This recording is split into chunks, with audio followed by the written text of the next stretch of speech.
What's up, guys? It's Steve Hyder here, Gate City Sports Channel. In today's topic, I want to talk a little bit about what I see from the Eagles' standpoint, what our goals should be, and how we should approach the Atlanta Falcons in Sunday's game. Hey, y'all, it's Thursday. Football, week 2, starts tonight. Let's get going. Do it again. Doug, Darren Sproles, 16 touches. What's your philosophy with him? Obviously, he's 36. Do you feel like you need to keep an eye on that as the season goes on? Yeah, we always are going to monitor that each week. Kind of going back on that. It's kind of how our game plan fell with the running backs a little bit. Still want to keep him involved, as best we can. But at the same time, we want to make sure that Miles and Jordan, because they both are they're younger backs and can are good and keep that rotation solid along with Corey. So we'll keep an eye on it. There's been a lot of talk about the way the Eagles utilize the running game. And before I start, I don't want this to come across as any kind of a criticism of Doug Peterson because I think that we have one of the best playbook builders in the NFL. Now, I will say this.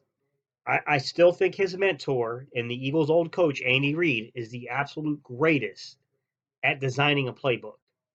However, with that said, we all know that Andy Reid seemed to struggle in game situations with calling the plays. And I think that's where Doug Peterson surpasses him.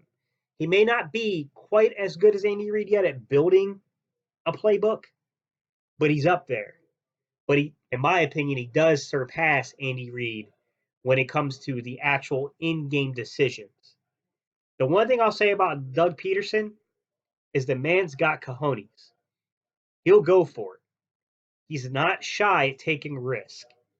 And as an Eagles fan base here, and I know I can't speak for everyone, but for myself and my friends and my family who are Eagles fans, everyone's kind of fallen in love with Doug Peterson from that standpoint. Doug Peterson, from what I can tell, from what I've seen from Doug Peterson since 2016, is he has an offensive philosophy to where he likes to spread a team out, confuse them with multiple positions, confuse them with multiple personnel packages. And then once he gains a lead, he then wants to beat a team into submission by sustaining long drives to the running game.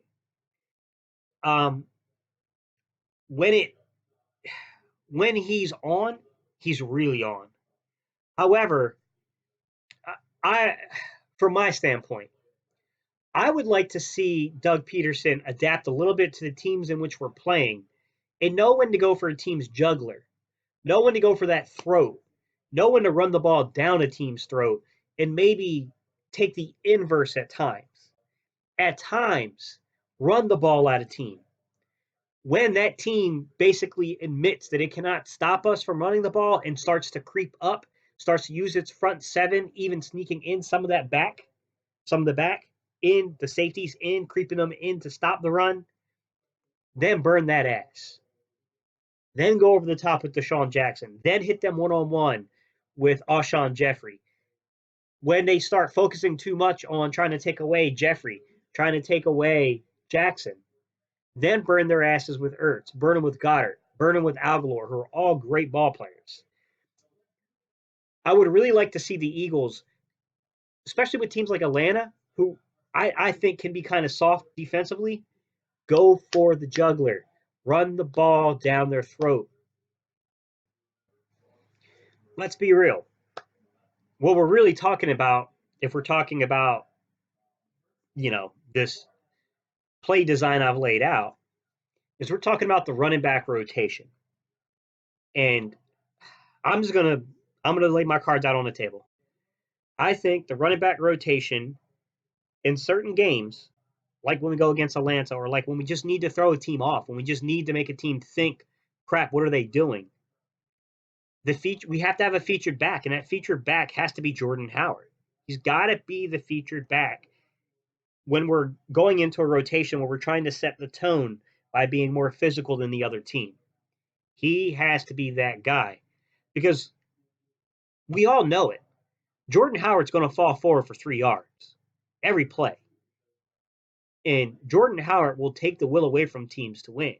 And I understand where Doug Peterson's going in certain games where he wants to use more of a Miles Sanders, more of a Corey Clement, more of a Darren Sproles.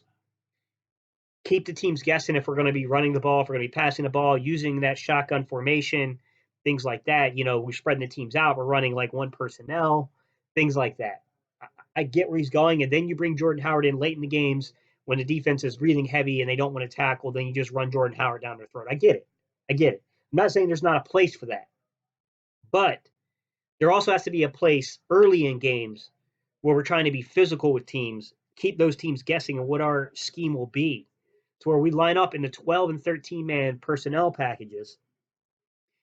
And I know some of you are going to say, how are we going to go 13 personnel if we don't have 3 tight ends? That's where you bring in guys like Jordan Mailata, you bring in guys like Andre Dillard, and you use them as a tight end.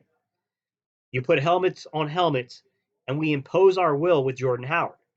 That's what I'm hoping happens. That's what I would love to see happen in Atlanta. I think that if we're going to compete with the upper level of the NFL, if we are going to win games like in Seattle, if we're going to, well, Seattle's playing us in Philly this year, so it's not in Seattle, but you get my point. If we're going to beat teams like Seattle, if we're going to beat the Dallas Cowboys, if we're going to beat teams like Green Bay, if we're going to beat teams like Chicago, if we're going to beat these more physical football teams, right? Teams like New England who can get physical, and they are on our schedule this year. We've got to give these teams something to think about. They cannot just look at the Eagles on the schedule and say, okay, get ready for the passing game. They've got to fear that we might come out in the 12 and 13 man personnel and run the ball down their damn throat. If we can set a tone on a team like that, then we can go to what Doug Peterson's good at, because those teams don't know how to take us, and we can spread it out. We can go to the one personnel. Okay. We can go into the 11 man personnel. We can be in these more pass happy personnel positions and make those teams think like, damn, we really don't know how they're going to go in this game. We've got to confuse these teams. We have to utilize everything we have at our disposal. And I know damn right well there's a package inside of our playbook that features us being physical. So damn it, what I'm saying is in Atlanta this weekend, let's get physical. Let's make these teams think about what in the hell we're going to do to them when they face us. And I think that starts in Atlanta this weekend on Sunday Night Football with us coming out in the 12 and 13 man personnel, utilizing Jordan Howard with Miles Sanders as a change of pace back. That'd be the rotation I'm preaching, and absolutely setting a physical tone against the Falcons. That's what I want to see. All right, guys, I'm about to hop up off of here. So let me know what you guys think. What do you guys think about this running back rotation? I mean, do you guys think that it should be Miles Sanders and then Howard? Or do you think it should be Howard with Sanders in that rotation? What do you guys think about the personnel packages? Like, we're going to run a lot of 11 and 12 man personnel. We're going to mix in some 13 man personnel. We're going to mix in the one personnel. We know that. But what do you guys see in terms of like the ratio? Do you guys differ with me anywhere there? Are you in agreement with me? Let's talk, guys. Tell me what you think below. All right, y'all. It's that time where I gotta, do that pauper thing where I ask you guys to do a few things for me. Like, comment, subscribe, guys. All right, y'all. Peace. I'm out. You know what time it is. It's time to say EAGLES. Eagles, guys. All right, y'all. Peace.